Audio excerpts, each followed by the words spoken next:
그럼 이제 한자는 누가 만들었는가에 대해서 제가 말씀드리도록 하겠습니다. 한자는 과연 누가 만들었을까요? 여러분들 어떻게 생각하십니까? 한자는 당연히 중국 사람들이 만들었다고 생각하실 겁니다. 근데 과연 중국 사람들이 만들었을까? 제가 거기에 대해서 이의를 제기합니다. 판단은 여러분께서 확인하고 결정하시면 됩니다.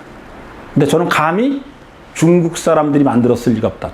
여기서 중국이라는 건 중화 사람들이 만들었을 리가 없다고 저는 감히 단언하면서 출발을 합니다. 일단 일반적으로 동북아에서 사용하는 공통적인 문자가 한자입니다. 한국, 중국, 일본입니다. 이 세 나라가 공통적으로 사용을 합니다. 근데 이 세 나라가 다 똑같이 한자를 버립니다. 우리도 버렸고요. 우리 글자가 아니라면서 우리는 버렸고, 중국 사람들은 불편해서 버립니다. 일본 사람들도 불편해서 버립니다. 왜? 한자는 있는 그대로의 글을 쓸 수가 없습니다. 한자는 놀랍게도 소리 글자를 적기에는 턱없이 부족한 글자입니다. 세계에서 유일한 뜻 글자입니다. 뜻 글자는 세계에서 딱 한 글자 있습니다. 그것이 한자입니다. 뜻 글자는 세계에서 딱 한 글자밖에 안 되지만, 하나밖에 안 되지만 그것이 한자인데, 이 한자는 좋은 점은 뜻을 담아서 100년이 지나도 1000년이 지나도 그 뜻이 크게 변하지 않아서 우리가 과거를 이해하는 데 큰 도움이 되지만, 있는 그대로의 말을 적을 수 없다는 아주 약점이 큽니다. 약점이 큰 문자이기도 합니다. 예를 들면 한자로 이런 걸 한번 적어보시기 바랍니다. 오스트레일리아, 자마이카. 뭐 지명을 한번 여러분들 적을 때, 그 다음에 사람 이름을 적는 것도 마찬가지입니다. 토스토예프스키, 알렉산드리아. 한번 한자로 적어보세요. 너무 어렵습니다. 어떤 한문을 거기다 배치해야 될지도 막막한 거고, 적어도 이게 고유명사인지 문장인지 파악할 수도 없는 것이 한자입니다. 자라투스트라는 이렇게 말했다고 한자로 적어보라 그러죠. 적을 수가 없습니다. 제가 여러분들 이거 한번 적어보시면, 제가 여러분들이 적을 수 있다 그러면은 진짜 천재입니다. 그러나 아마 하시기 어려울 거라고 저는 봅니다. 제가 말하는 걸 그대로 적어보시기 바랍니다. 저는 고향이 충북 진천입니다. 제 말 한번 하겠습니다. 한번 적어보세요. 그래시오. 아니요. 전라도 말로 아니란께. 적어보세요. 한자로. 적을 수가 없습니다. 이 한자는 진짜로 소리 나는 대로 적을 수가 없는 안타까운 점이 있어서 결국은 고쳐서 다른 길로 가게 됩니다. 이 다른 길로 가는 것이 중국은 처음엔 백화문이라는 걸로 써서 고쳤고, 지금은 간자체로 갑니다. 일본은 한자만 쓰는 것이 너무 부족해서 가나로 사용을 하게 되죠. 그 다음에 우리는 예전에는 이두를 사용했는데, 지금은 그 이후에 사실은 가림토 글자라는 게 쭉 이어져 내려오다가 이제 사라지지만, 그리고 훈민정음이 나오고 한글이 나오면서 우리는 한자를 요 근래에 와서는 버리려고 하는 사람들까지 나옵니다. 우리 글자가 아니라. 과연 우리 글자가 아닐까? 다시 한번 살펴보겠습니다. 한자는 강점도 많고 제가 쭉쭉 여러 가지 말씀을 드렸습니다. 그러면 한자를 얘기할 때 이런 얘기 말씀드릴 수 있습니다. 한자가 어디서 나왔느냐? 우리가 일반적으로 학교 다닐 때 배운 것만 가지고 얘기하겠습니다. 그 사실은 제가 봤을 때는 정확한 말은 아닌데, 그래도 그렇다고 하더라도 우리가 배운 것을 기본으로 해서 한번 말씀드려 보겠습니다. 한자는 최초로 발견된 곳이, 한자의 원형을 우리는 갑골문자라고 얘기를 합니다. 학교 다닐 때 많이 배웠을 겁니다. 그것이 발견된 곳은 은허라고 얘기합니다. 그 은허는 은나라의 수도입니다.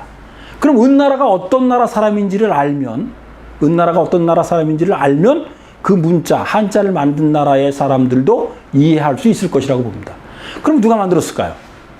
은나라는 여러 책에 이렇게 나와 있습니다. 동이족이 만든 나라다라고 나와 있습니다. 동이족이 만든 은나라는. 제가 처음 시작할 때 말씀드렸던 이자에 대해서 말씀드렸죠. 우리는 동이족이다. 그럼 은나라는 동이족이 만든 글자라고 말씀드릴 수 있습니다. 그래서 세계적인 언어학자들, 그 다음에 문자학자들이 공통적으로 하는 얘기가 있습니다. 한자는 한국 거다. 요즘에 많이 나오는 겁니다. 가면 갈수록 더 확실해질 겁니다. 한자는 중국 거라고 얘기하는 사람들은 옛날 이론을 따르는 사람이다라고 쳐주지도 않습니다. 요새는 많은 학자들이, 세계적인 석학자들이 한자는 한국 거라고 얘기합니다. 그 이유는 은나라가 동이족이라는 그 그 확실한 증거 때문입니다. 그리고 우리가 여러 군데 찾아보면 나오는데 은나라는 제후국이다 이렇게 되어 있습니다. 제후는 뭐죠? 왕이 있으면 그 왕 밑에 작은 나라의 왕이나 제후들이 있습니다. 한 단계 낮은 제후가 있습니다. 이것을 제후국이라고 얘기하는데 은나라는 제후국이라고 나옵니다. 근데 여러분들 이런 거 많이 배우셨을 겁니다. 저하고 지금 이론이 너무 학교에서 배운 거하고 다른 이론을 제가 얘기하지만 여러분들 생각해 보시면 답은 너무 명확하게 나옵니다. 중국의 최초의 국가가 한나라, 은나라, 주나라라고 얘기합니다. 그러면 한나라가 이어진 게 은나라인데 그러면은 적통을 이었다고 자기들이 가정을 했으면 은나라, 한나라가 제일 중요한 나라잖아요.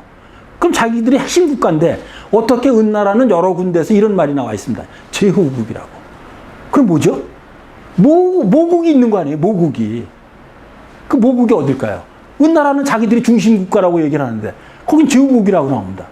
역사를 다 바꿀 수 없으니까 그런 것들이 틈이 많은 거예요. 제후국이다. 그럼 어느 나라의 제후국이겠습니까? 고조선의 제후국인 겁니다. 그 다음에 우리가 여러분들이 처음 들었는 단국, 배달국의 제후국이라고 볼 수 있는 겁니다. 우리는 정확하게 역사를 파고 들어갈수록 동북공정이 그들이 하더라도 우리는 들어가면 들어갈수록 우리의 주장, 확실하게 증언을 할 수 있는 자료들이 너무나 많습니다. 누구 걸로? 중국 사람들이 쓴 역사서만을 가지고도 중국 역사를 뒤바꿀 수 있는 것들이 너무 많습니다. 다만 역사는 제가 확실하게 말씀드릴 수 있는 것이 있습니다. 역사는 강자의 몫입니다. 강자만이 독차지할 수 있는 것입니다. 지금 우리는 약자로 있기 때문에 현재 이 상태에서 역사적인 굴종도 맛보고 식민지 사관도 아직도 이어가고 있는 것이 우리의 현실이라고 말씀드릴 수 있습니다. 그럼 조금 더 본론으로 들어가 보겠습니다. 한자가 누가 만들었는가에 대해서 제가 본론적으로 아주 핵심적인 걸 제가 몇 가지를 짚어서 말씀드려 보겠습니다. 한자는 정확하게 한 글자는 하나의 발음으로 하도록 명시해 되어 있습니다. 어디에? 중국 사전에. 중국 사람이 만든, 물론 중국 사람이라고 얘기하기는 좀 어렵지만 청나라의 어떤 강의자편에 이런 한자 발음의 원리가 아주 명확하게 나와 있습니다. 근데 저는 얼마 전에 이런 얘기를 듣습니다. 예를 들면 북경을 베이징이라고 그러잖아요. 근데 이 베이징을 북경이라고 발음하는 사람들이 있는 겁니다. 그래서 어떻게 그걸 베이징이라고 하지 않고 북경이라고 얘기합니까? 그 다음에 상하이를 상하이라고 얘기하지 않고 상해라고 얘기하는 사람들이 있는 겁니다. 그래서 어떻게 그런 발음을 하세요? 중국 사람들은 다 이렇게 상하이, 북경을 베이징 이렇게 얘기를 하는데 그랬더니만 이건 우리 부모님들이 사용을 할 때 오래전 사람들은 이 말을 사용을 했습니다. 우리의 사투리예요. 그러더라고요. 우리 발음이, 한국 발음이 사투리라는 거예요. 그 얘기는 뭐죠? 고대에는 거기에 살고 있는 분들은 우리하고 똑같은 언어를 사용했다는 겁니다. 베이징을 북경이라고 정확하게 발음했다는 겁니다. 그 예를 정확하게 제가 다시 한번 설명을 드리겠습니다. 우리는 한 글자는 하나의 발음을 딱딱하게 되어 있습니다. 그래서 모든 원칙을 딱 하게 되어 있는데 산자를 한번 보겠습니다. 그럼 여러분들 이게 보이실지 모르겠습니다. 산입니다. 산. 산은 어떻게 만들어져 있냐면 초성이 시읒입니다. 그죠? 산자에 시읒. 중성이 아입니다. 그죠? 아. 그 다음에 종성이 니은입니다. 여러분 이해되세요? 초성, 중성, 종성 학교 다닐 때 배우셨죠? 우리는 세계에서 유일하게 종성이 있는 나라다라고 조금 전에 말씀드린 적이 있습니다. 그래서 초성, 중성, 종성입니다. 근데 이렇게 쓰게 되어 있는 것이 한자 발음에도 중국의 한자 발음에 그대로 명시가 되어 있습니다. 한번 보시겠습니다. 휘자를 한번 보겠습니다. 이거 꺼리낀다는 뜻의 휘자입니다. 초성은 히읗입니다. 근데 중성과 종성은 없습니다. 그래서 초성이 히읗이죠. 휘자의 초성은 히읗입니다. 중성은 위입니다. 그럼 발음이 어떻게 되죠? 휘 이렇게 있습니다. 휘. 종성이 없으니까 받침은 없으니까 휘입니다. 근데 중국 사람들은 어떻게 읽냐? 후에이 이렇게 있습니다. 후에이. 아니 걔네들 사전에 여러분들 생각해 보세요. 우리 국어 사전에 발음은 이렇게 해라고 나와 있는데 그걸 다르게 발음하는 그 나라 사람이 있습니까? 중국 사람들은 자기들이 만든 자기들 사전에 휘라고 발음하라고 딱 나와 있는데 이것을 후에이라고 있는 겁니다. 산도 똑같습니다. 산도 초성, 중성, 종성의 이 원칙에 딱 이렇게 나와 있는데 거기서 발음은 샨합니다. 샨. 근데 사전에는 산으로 발음하라 이렇게 되어 있습니다. 아니 자신들이 만든 자기들의 사전 발음 원칙을 자기들이 다 어기고 삽니다. 이유가 뭐죠? 남의 나라 말을 갖다 써서 이런 현상이 나온 겁니다. 이 현상은 결국 이 만든 은나라라는 곳은 동이족의 국가였고 동이족의 제후국이었습니다. 그래서 그 모국에서 만드는 고조선과 단국과 환국 그 이어지는 우리 한민족이라고 저는 얘기를 하는데 그 한민족들이 만드는 언어의 체계였고 문자였기 때문에 그들이 갖다 쓰면서 이런 어리석은 현재 자기 나라 발음도 못하는 상황이 되고 있는 것이 중국입니다. 그 다음에 이 얘기를 제가 굳이 말씀드려야 지금 참 망설여졌지만 저는 있는 거 그냥 말씀드리도록 하겠습니다. 답도 우리는 답이라고 합니다. 우리는 옛날부터 별을 심어서 별을 가장 중요한 곡물로 생각하는 것이 한민족입니다. 그래서 우리는 답이 있습니다. 이 답이라는 글자가 있습니다. 이게 논입니다. 논의를 답이라고 얘기를 합니다. 논답자입니다. 물이 들어있는 소리. 근데 중국 글자에는 답이 없습니다. 여러분들 아시는 분은 이거 많이 계실 겁니다. 수전이라고 얘기합니다. 수전. 그러면 누가 만들었다는 얘기, 우리가 만들었기 때문에 우리 답도 정확하게 있는 거예요. 이것도 서글이라고 그러는데 서계라고 나오는데 이건 너무 전문적인 얘기인가요? 네. 그 다음에 이제 이거 조금 좀 쉬운 얘기로 가겠습니다.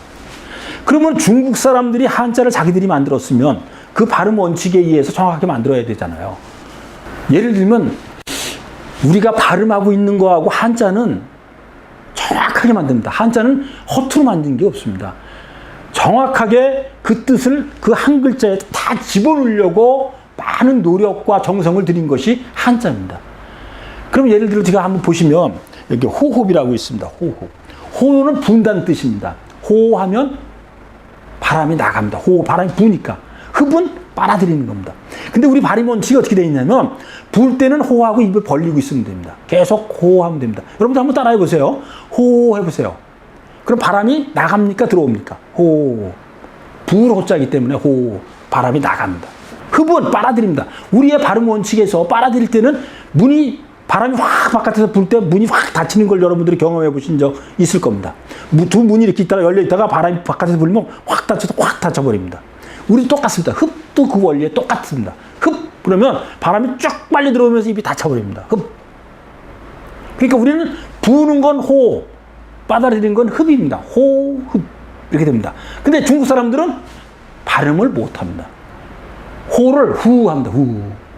제가 중국말을 잘 모르기 때문에 근데 제가 들어보니까 제 이 말에 가깝습니다. 후에 가까운 말을 합니다. 후. 후 하고 입을 다물어 보세요. 흡 할 때. 여러분들은 우리는 호 할 때 입을 벌리고 흡 할 때 그 뜻하고 똑같이 딱 맞는 흡은 빨아들이는 거니까 흡으로 딱 맞습니다. 근데 중국 사람들 그걸 못 합니다. 네. 출입도 똑같습니다. 출. 우리는 나간다는 게 출입니다. 그래서 출 그러면 바람이 나갑니다. 출 그러면 바람이 쭉 나갑니다. 입 그러면 쭉 들어오면서 닫힙니다. 중국 사람들은 나가고 들어가는 것을 맞추지 못합니다. 제가 더 재밌는 얘기 하나 말씀드려보도록 하겠습니다. 여러분들 이합집산 아시죠? 이합집산. 이합집산. 이는 무슨 뜻이죠? 헤어진다는 뜻입니다. 그럼 뭐가 헤어지는 거죠?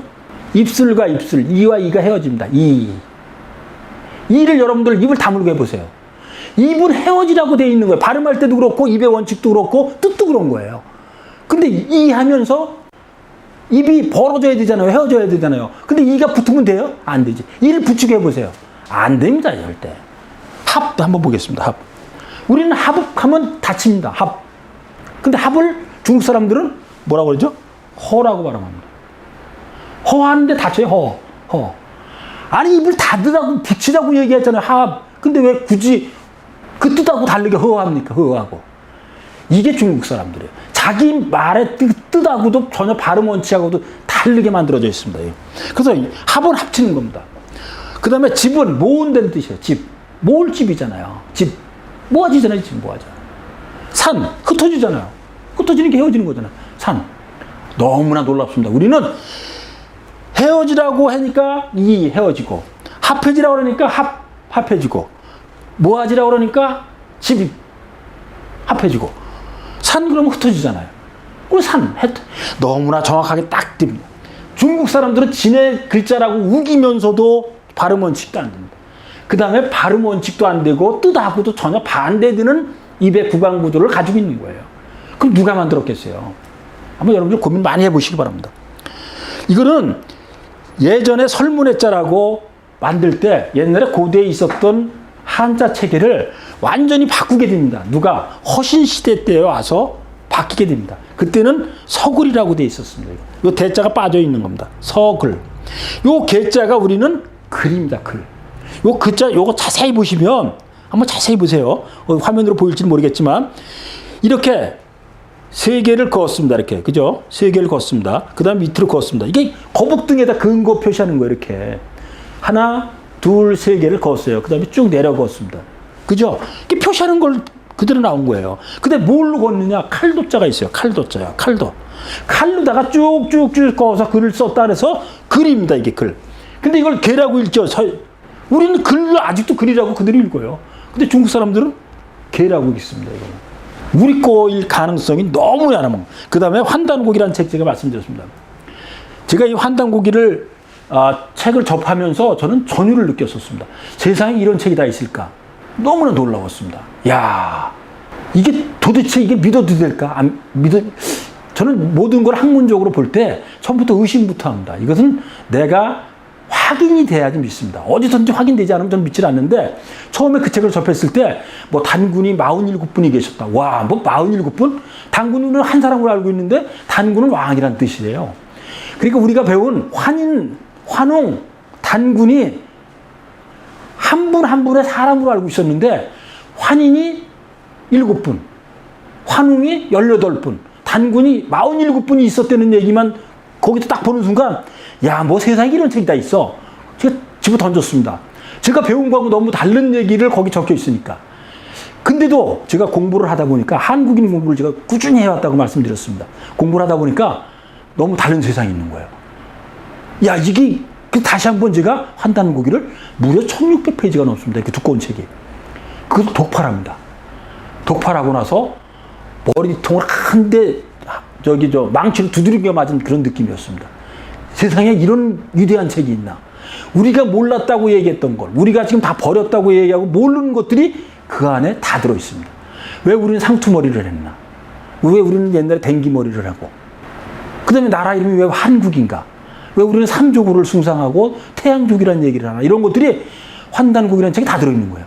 그래서 제가 이것을 소설로 쓸 생각을 그때부터 한 겁니다. 그래서 10년 준비를 해서 제가 소설 환단국을 썼는데 거기에도 보면 이런 내용이 나와 있습니다.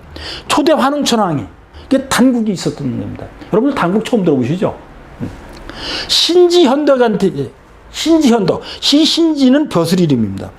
신지라는 벼슬을 가진 혁덕이라는 사람에게 명령을 해서 녹두문을 만들었다 이렇게 나와 있습니다. 이 녹두문이 한자입니다. 물론 이것이 변형이 점점점 돼서 현재까지 변형이 됩니다. 문자는 끝없이 변형을 갖고 언어도 끝없이 변화를 합니다. 이것도 마찬가지입니다. 녹두문도 초창기를 동이족이 만든 겁니다. 이 동이족이 만들었던 것이 은나라로 흘러간 거죠. 제후국이니까 당연히 흘러간 겁니다. 그것이 흘러간 것이 중국 쪽으로 나중에 이어져서 들어가게 됩니다. 그래서 남의 글자를 갖다 썼기 때문에 이 사람들은 모든 문자 체계도 다르고 우리하고 그 뜻과 의미도 다르고 발음 원칙도 어긋나고 그렇게 돼 있는 겁니다. 그것을 지금은 그 당시에는 진서라고도 얘기했습니다. 한자가 진서였고 우리가 소리 글자를 가림토라고 얘기했다라고 저는 감히 주장을 합니다. 요건 넘어가도록 하겠습니다. 자, 우리나라는 짧게 말씀을 드릴게요. 우리나라는 아주 독특한 면을 가지고 있는데 세계에서 제가 이렇게 조사를 하다 보니까 이런 게 나오더라고요. 세계 역사를 바꾼 사람들이 누구냐? 그 다음에 세계의 경제를 바꾸고 있는 게 어느 나라냐? 그러면 우리가 흔히 이스라엘을 많이 얘기합니다. 그 다음에 세계에서 가장 많은 몇천 년 동안 자기네 나라를 빼앗겨서 세계 바깥으로 나가서 살게 된 민족이 있습니다. 그게 이스라엘 사람들인데 이 이스라엘 사람들은 많은 나라에 퍼져 있습니다. 그럼 몇 개국 정도에 퍼져 있는가 제가 조사를 해봤더니 대충 한 100개국 정도에 나가 있습니다. 730만 명 정도가 나가 있습니다. 그 다음에 중국은 그 큰 나라, 우리나라보다 먼저 개방을 했었죠. 옛날에는. 우리나라 조선은 가둬놓고 사는 나라가 조선이었는데 중국은 우리보다는 조금 더 열려 있었습니다. 근데도 130개국, 인구도 가장 많으면서도 130개국 정도 나가 있고 4,500만 명 정도 나가 있습니다. 그럼 우리나라 이 조그만 나라가 외국으로 처음에 나가기 시작한 것이 하와이로 나갔고 남미 파라과이라는 곳으로 이민을 가기 시작한 것이 우리나라입니다. 그 당시에부터 시작을 해봐야 100년 조금 넘습니다.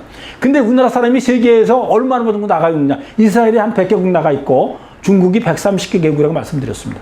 그럼 우리나라는 몇 개국 나가 있을까요? 무려 175개국에 나가 있습니다. 이 통계는 몇 년 전 겁니다, 물론. 그만큼 우리는 역동적인 민족입니다. 도전이 무진장 강한 민족입니다. 한국인의 기질에 대해서는 다음 편에서 제가 말씀드리도록 하겠습니다. 그 다음에 인구당 여행자 수가 세계에서 가장 많은 나라. 여행이 뭐죠?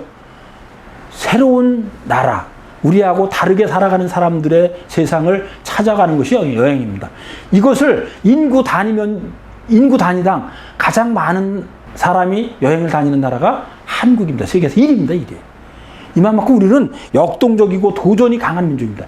그 다음에 탐구 정신이 강해가지고 끝까지 가는 게 있습니다. 이 정신 때문에 결국은 제가 여러분들한테 지금 여태까지 설명드렸던 그런 위대한 문명과 문화를 만들어냈고 앞으로도 이 세상을 이끌어 나가는데 중요한 역할을 하는 것이 이런 점에서 확인할 수 있는 겁니다.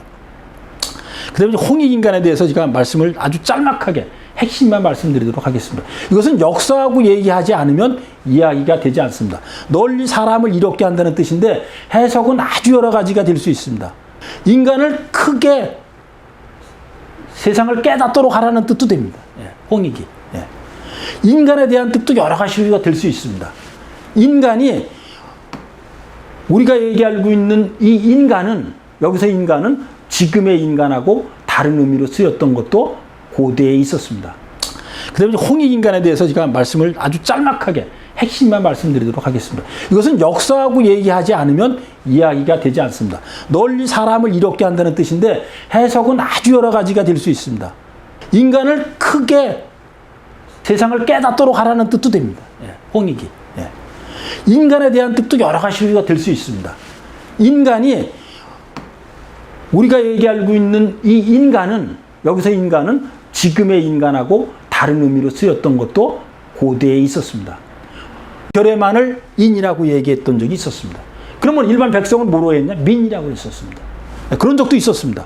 근데 어쨌든 우리가 일반적으로 얘기하고 있는 것을 그대로 말씀드리면 널리 사람을 이롭게 한다는 것이 아주 일반적으로 알려져 있는데 이것은 우리가 신민학자, 아주 대표적인 신민학자로 알려있는 이병도 씨가 널리 사람을 이롭게 한다라고 얘기한 겁니다. 정확하게는 더 깊은 뜻으로는 크게 사람을 깨닫게 만들어주는 것이 홍익인간이라고 얘기하는 학설도 아주 강하게 있습니다.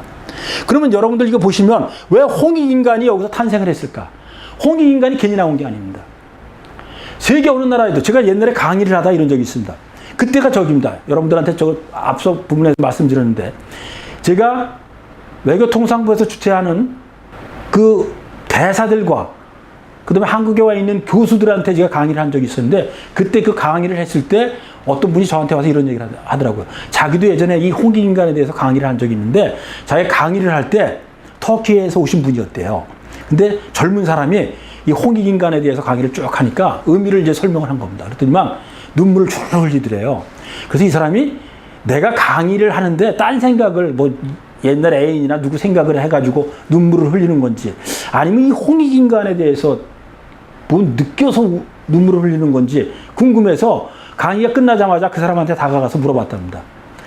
제가 강의를 할 때 홍익인간에 대한 부분을 이야기할 때 그 눈물을 흘리는 걸 제가 봤는데 그 어떤 의미였습니까? 이렇게 얘기했더니 그 젊은 사람이 이렇게 얘기하더랍니다.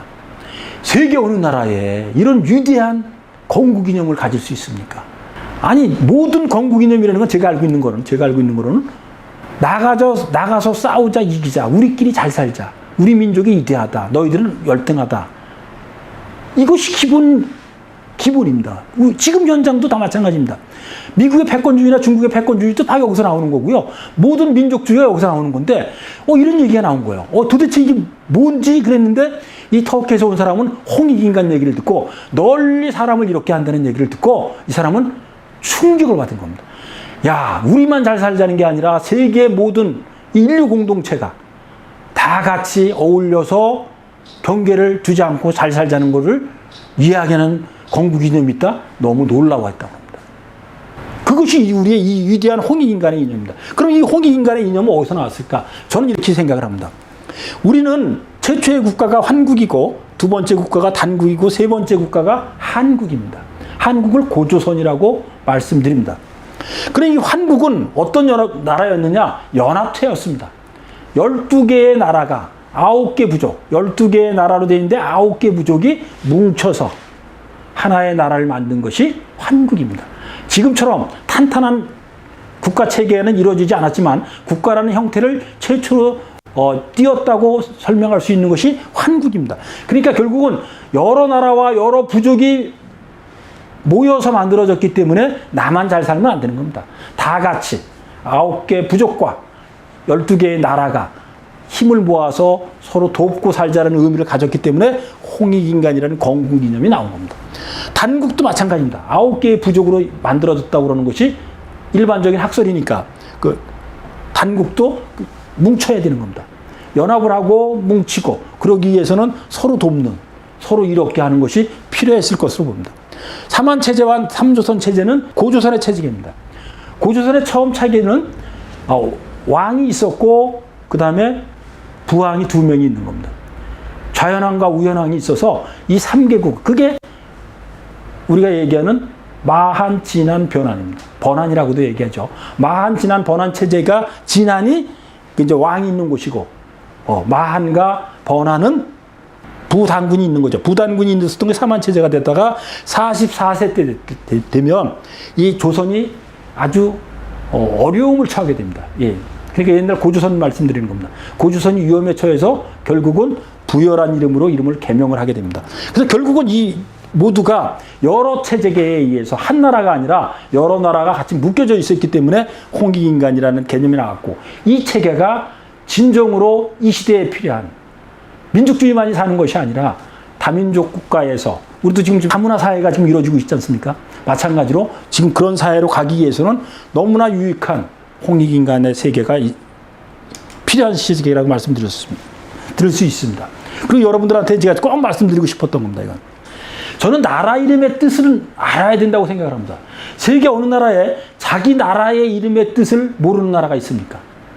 그 다음에 나라 이름을 지을 때 아니 의미를 주지 않고 나라 이름을 짓는 경우가 있습니까? 없습니다. 심지어 개 이름을 지을 때도 해피, 이쁜이, 아니면 황구, 흑구 이렇게 짓습니다. 까마타라서 흑구, 하얗다라서 백구라고도 얘기하고 그 다음에 영어 이름을 지을 때 행복해, 너하고 나하고 같이 행복하게 잘 살자 그래서 해피라는 이름도 짓는데 나라 이름을 지면서 의미를 부여하지 않는 나라가 있을 수 있겠습니까? 근데 여러분들 한번 생각해 보십시오. 제가 설명하기 전에 여러분들 한번 냉정하게 한번 짚고 넘어가 보겠습니다. 여러분들 한번 고민해 보세요. 우리나라 이름이 대한민국이라고 얘기합니다. 그럼 대자 빼고 민국이라는 거 빼고 남는 게 한입니다. 한의 뜻 아시는 분. 저는 많은 강의를 다녔지만 한의 뜻을 아시는 분을 거의 못 봤습니다. 진짜 저는 많은 강의 갔습니다. 그리고 저는 거의 또 공무원 강의를 많이 했습니다. 제 강의의 70 내지 80%가 공무원 강의였는데 이 질문을 던질 때마다 답변은 늘 크다는 뜻이다. 하나란 뜻이다. 이런 얘기를 많이 들어가요. 그 뜻보다 진정한 뜻은 딴 데 있습니다. 화나다는 뜻입니다. 어떻게 나라 이름의 뜻도 모르고 사는 한국 사람이 되었는지 저는 진짜 아쉬움이 있습니다. 한번 살펴보겠습니다. 이 환자를 가만히 살펴보시고 단자를 살펴보시고 한자를 살펴보시면 이 한은 고조선을 얘기하는 겁니다. 이 조자도 똑같습니다. 조선도. 보겠습니다. 이 한국이 최초의 국가라고 말씀드렸고 이 한국에서 이 한국이 점점 인구도 늘어나고 조직도 점점 복잡해지니까 여기에서 분화가 돼서 나라가 나가는데 3,000명의 저는 혁명기사단이라고 얘기할 수 있습니다. 문명기사단을 이끌고 3,000명의 문명기사단이 동쪽으로 와서 나라를 만드는데 그것이 단국입니다. 이것이 최초의 동유족의 국가라고 얘기할 수 있습니다. 그래서 우리는 이런 얘기 많이 합니다. 우리 배달의 후손이라는 얘기합니다. 그럼 배달이 뭐죠? 배달의 뜻을 알아야 배달이잖아요. 배달의 후손이 되는 거 아닙니까? 우리 군대 다닐 땐 배달의 기수, 배달의 후손, 배달 민족이라는 얘기예요. 짜장면 배달 기가 막히게 잘해서 배달 민족이다. 아니면 퀵서비스를 너무 잘해서 전혀 아니지 않습니까? 정말 틀리지 않잖아요. 그럼 도대체 배달이 무슨 뜻이냐? 여기 다 있습니다. 이게 두 번째 국가, 동이족으로서 최초로 세운 나라가 단국입니다. 이것이 배달입니다. 우리나라 한문으로 쓰면 배달이고 우리말로 하면 발달이 됩니다. 발달. 이 달자도 이렇게 쓰면 안 되고 점수를 찍어야 되는데 여기도 점 찍어야 되냐. 비읍에 점 찍고 리을인데 발달. 밝은 달이란 뜻입니다.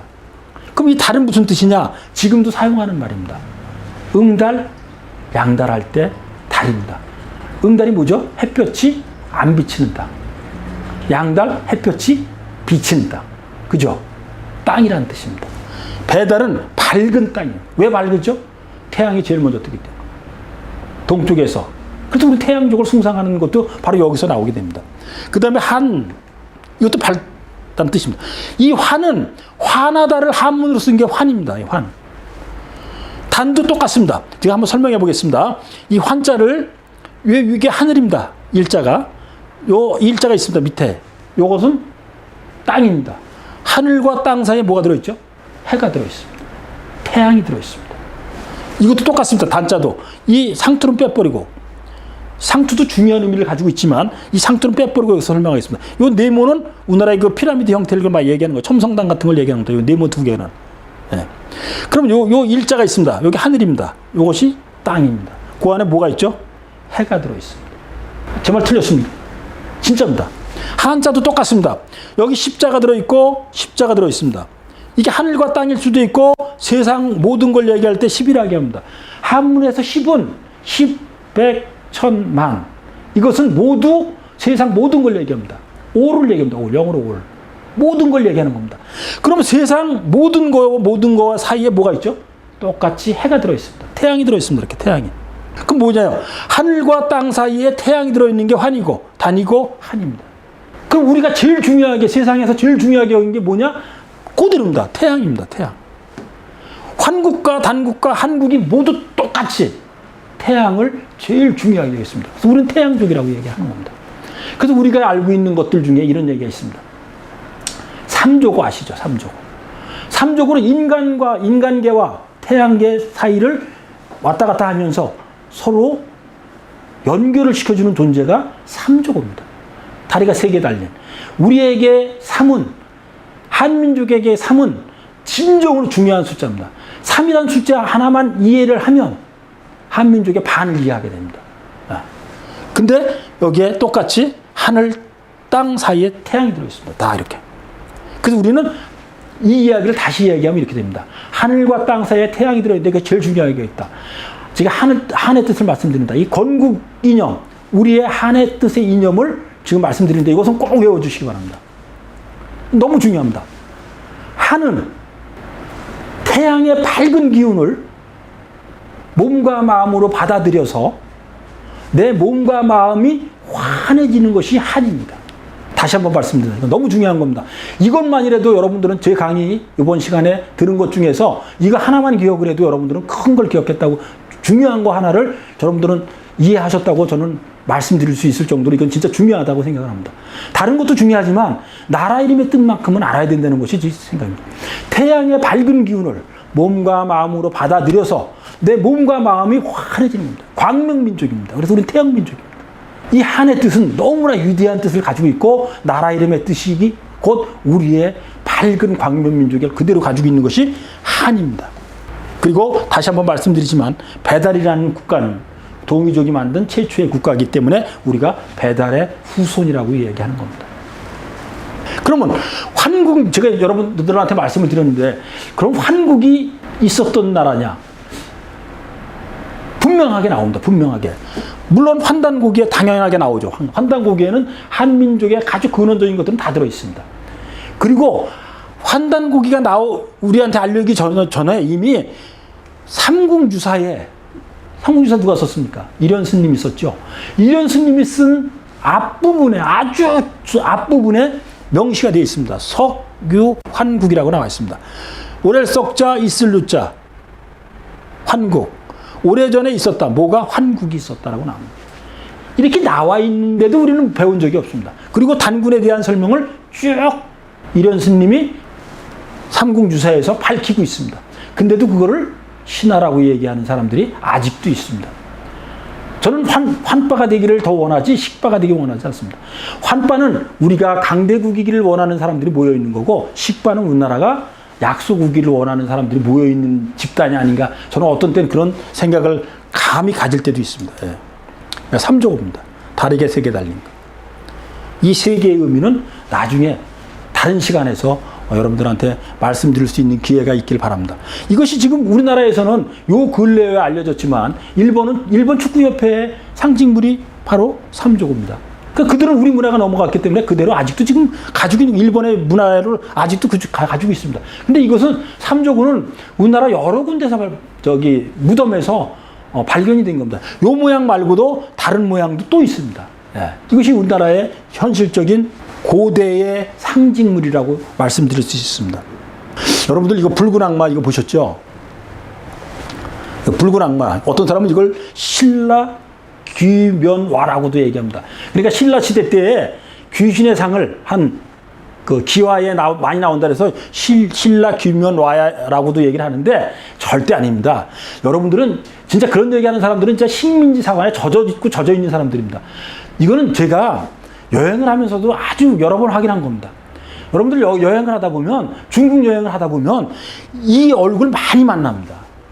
그냥 가다 보면 뭐 웬만한 문화 유적지다 그러면 다 이 상이 흔히 그려져 있습니다. 그 다음에 아까 좀 전에 보였었던 삼조고도 흔히 있습니다. 아주 흔히. 이거 많이 있습니다, 이게. 근데 이걸 귀신상이라고 그래요. 귀신상. 귀신상이 아닙니다. 치우천왕상입니다. 여러분들 명량해전 보셨죠? 네, 명량해전. 그 영화 얼마 전에 나와가지고 대대적인 히트를 쳤었죠. 거기 명량해전에도 이 귀면화가 나옵니다. 이렇게. 이게 그대로 나와 있습니다. 이게 명량해전권 아닙니다. 물론. 거기에도 이게 그대로 나와 있고, 이 치우천왕이 그대로 그 배에, 우리나라 그 판옥선에 그려져 있습니다. 이렇게 딱. 그게 붉은 악마입니다. 저는 붉은 악마가 이 시대에, 우리가 올림픽 때죠. 참 월드컵 때죠. 월드컵 때 전 국민이 붉은 악마라고 얘기하면서 뛰쳐나올 때 저는 감동받았습니다. 그 현상도 감동받았지만 더 놀라운 것은, 야, 치우천왕이 저기서 나오네. 전 너무 놀라웠습니다. 이게 치우천왕입니다. 그럼 치우천왕은 도대체 어떤 인물이냐? 우리는 처음 듣는 분들도 많이 계시지만, 단국, 최초의 나라가 환국이고 두 번째 나라가 단국이라고 얘기하겠습니다. 이 단국의 14대 왕이 치우천왕입니다. 전쟁의 신입니다. 모든 전쟁에 나가서 이긴. 지금도 이 치우천왕은 전 세계의 여러 가지 문화 형태로 나가서 있습니다. 티벳에 가도 있고, 중국에 가도 있고, 우리나라 동북 삼성에 가면 말할 것도 없고, 유럽으로 넘어가도 이 치우천왕상이 변형이 된 문화 형태로 지금도 남아 있습니다. 이것을 귀신상이다 이렇게 얘기하시면 절대 안 됩니다. 그리고 여러분들이 제 말이 의심스러우면 조금 더 의심하시고, 그 다음에 실지가 있는지 없는지를 확인해 보시면 정확하게 알 수 있습니다. 여기에 이제 이런 것들이 이제 제가 환단곡에 나와 있는 것들을 제가 말씀드린 거예요. 댕기머리, 상투, 고수레, 백이민족도 마찬가지인데 이 부분도 제가 넘어가겠습니다. 근데 이 부분은 제가 짤막하게 설명을 드릴 수가 있습니다. 우리가 사찰에 가면 이 의견에 대해서 이의를 제기하실 분도 많겠지만, 여러분들이 조금 더 연구를 해보시고 제 말이 틀렸는가를 한번 확인해 보시기 바랍니다. 여러분들이 사찰에 가시면 대웅전이라고 되어 있습니다. 근데 좀 뜻밖이라는 생각 여러분들이 가지신 분도 아마 있을 겁니다. 아니, 왜 사찰이 대불전이 아니고 대웅전이냐. 웅은 뭐죠? 산의 웅자입니다. 대웅전은 우리의 두 번째 나라인 단국이죠. 단국, 배달국. 최초의 우리나라 동이족이 만드는 국가가 배달국이라고 말씀드렸습니다. 이 배달국이 처음으로 만들어졌을 때 그 왕을 천왕이라고 얘기를 하는데, 이 분을 모신 것이 대웅전이었습니다. 근데 이게 세월이 거치면서 처음에 이렇게 얘기해요. 지금도 기록에 남아있는 것, 이런 것들이 있습니다. 이 얘기 아마 처음 듣는 분들이 많을 겁니다. 전불이 있었고 후불이 있었다. 전불은 불교에서 얘기하는 내용이 아니라, 전불은 뭐냐면 지금의 부처, 대웅전에 들어선 것이 부처가 들어서게 되는데 그 이전에 있었던 불이 있었다. 이게 전불입니다. 이 전불은 환웅, 단군을 모신 것이 전불입니다. 그러다가 부처가 들어오면서 이분들은 너무나 현실에서 밀렸잖아요. 밀렸는데 이분들을 그냥 버릴 수는 없는 거예요. 버릴 수는 없으니까 어디로 모셨느냐? 대웅전보다 더 높은 곳에 모셨습니다. 그것이 뭐냐? 바로 삼성전입니다. 여러분들 절에 가시면 위에 삼성전을 모신 데가 있습니다. 이렇게 삼성전. 칠성각도 모신 것도 마찬가지 원리입니다. 그래서 대웅전보다 늘 더 높은 데다가 삼성전을 모시는 겁니다. 이게 환인, 환웅, 단군을 모셨던 건데 지금은 다 빠져버리고 신선으로 또 옮겨가게 됩니다. 이분들이 신선이 됐다고 그러는 것도 우리의 전통사상에서 조금만 연구하시면 이해가 됩니다. 예, 이렇게 되겠습니다. 그러니까 우리가 알고 있는 대웅전이 환웅천왕을 처음에 모셨다가 부처가 들어오면서 민간들이 많이 믿으면서 그 전불시대 환인, 환웅, 단군이 물러나고 그 다음으로 들어온 분들이 바로 부처라고 얘기할 수 있습니다. 예. 그리고 여러분들한테 이 말씀을 드리는 것은 제가 어쩌면 행복합니다, 진짜. 저는 제가 중국이 세계를 석권하고 대륙을 석권했다는 얘기하는데 저는 절대 믿지 않습니다. 제가 연구를 하면 할수록 야, 이것은 진짜 거짓으로 만들어진 역사가 중국의 역사구나 그런 생각합니다. 중국의 역사는 여러분들이 조금만 공부하시면 알게 됩니다. 중국에 중국이 없습니다. 그럼 제가 아주 짤막하게 핵심만 얘기를 하겠습니다. 중국을 지배했던 나라가 있습니다. 원나라가 있습니다. 원이 중국입니까? 근데 중국 역사에 분명히 들어가 있습니다. 그 다음에 청나라가 있습니다. 청이 중국입니까? 만주족이잖아요. 여진족, 거란족, 뭐 이쪽이잖아요. 원나라도 있고. 금나라도 마찬가지로 중국과 대적을 해서 아주 컸던 나라입니다. 이것도 마찬가지로 김씨가 만든 겁니다. 여러분들, 이거 한번 조금 더 살펴보시면 압니다. 어느 김씨인가는 여러분들이 바로 여러분들이 인터넷을 뒤져보든가 유튜브를 뒤져보든가 하시면 바로 김씨, 금나라를 만든 사람이 누군가가 딱 나옵니다. 바로. 예. 우리하고 깊은 관련이 있습니다. 그래서 이들은 여러 번 우리들한테 요청을 합니다. 형제국으로 살자. 아니면 같은 높이로 살자. 이런 얘기를 하다가 결국 안 받아들이고 명나라 쫓아가다가 참패를 당하고 나서 군신의 관계로 이제 뒤집어지게 되죠. 요 나라도 마찬가지입니다. 이 요자도 재밌어요. 쓰기 시작하면. 이 요자를 가만히 한번 살펴보실까요? 큰 대자에 점이 찍혀 있습니다. 그럼 큰 태자죠. 이해되세요? 그 다음에 그 안에 해가 들어있습니다. 우리 환국, 단국, 고조선 얘기할 때 그 하늘과 땅 사이에 해가 들어있다 그랬잖아요. 요 나라도 똑같아요. 이렇게 큰 대자에 해가 들어있어요. 그 다음에 다리가 3개가 있어요. 우리 삼신사상, 삼이 제일 중요하다 그랬잖아요. 그대로예요. 그 다음에 이거는 뭐죠? 책받침표는? 오래 간다는 뜻이잖아요. 오래 걷는다는 뜻이잖아요. 그러니까 유구하게 이어지려는 거예요. 뭐가?